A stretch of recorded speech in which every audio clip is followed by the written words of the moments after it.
Whatever else happens in our lives, it will always be true that we collectively lived through a really quite unprecedented moment in American history in which the immediate past president of the United States had to pardon his campaign manager, had to pardon his longest standing political advisor, had to pardon his national security advisor, had to pardon his foreign policy advisor, had to pardon the deputy chair of his inaugural, and his deputy campaign chairman went to prison, and his personal lawyer went to prison, and his other personal lawyer is under federal criminal investigation, and he himself personally is named by prosecutors as an unindicted co-conspirator in multiple federal felonies.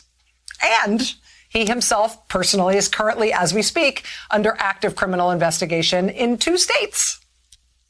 This is our life. Congratulations. This is what we have done.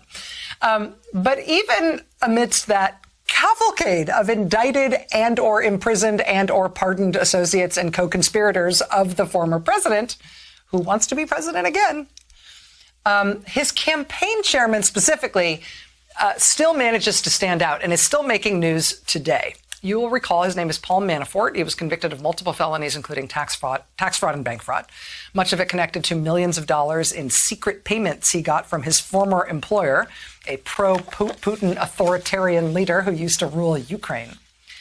Manafort served a small portion of his federal prison sentence before President Trump pardoned him right on his way out of office.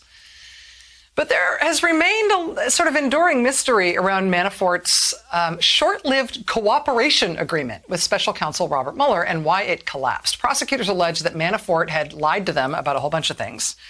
And in lying to them, that voided his deal, voided the cooperation agreement that he had made with them. The judge looked at all the evidence of that and agreed with prosecutors, but much of the court record of that episode has remained unredacted. Until now.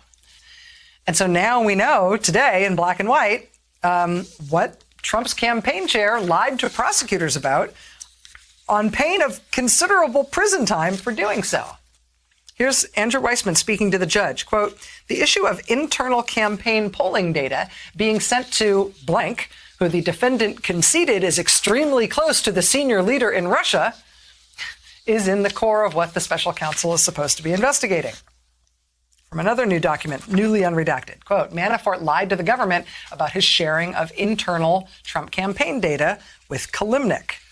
That would be Konstantin Kilimnik, a longtime business associate of Paul Manafort, who the U.S. government says is a Russian intelligence agent. Just last month, the U.S. government asserted that Manafort did share those polling documents with Kilimnik and that Kilimnik then shared them with Russian intelligence.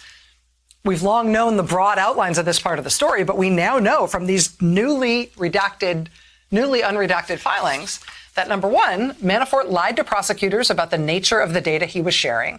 He insisted it was no big deal. It wasn't internal, valuable material. It was all just stuff you could get publicly anyway. That was a lie.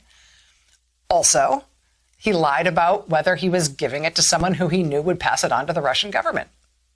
Here's the judge, quote, the event we are discussing involves sharing internal confidential polling data covered by a non-disclosure agreement, not only outside the campaign, but he's sharing it with a foreign national with a specific understanding and intent that it would be passed on to other foreign nationals, in this case, Russians. Why would Donald Trump's Kremlin-linked campaign chair be sharing protected, valuable internal campaign polling data with a Russian intelligence officer while Russia was carrying out an attack on our election to try to get Trump elected?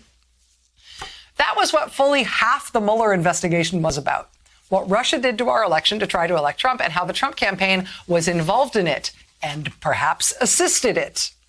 What we thought happened, happened. Trump's campaign chair, Paul Manafort, sharing this kind of data with a Russian intelligence officer is the proverbial smoking gun in terms of how the Trump campaign was involved in it, giving Russia material they could use to target their interference on Trump's behalf, which they then did.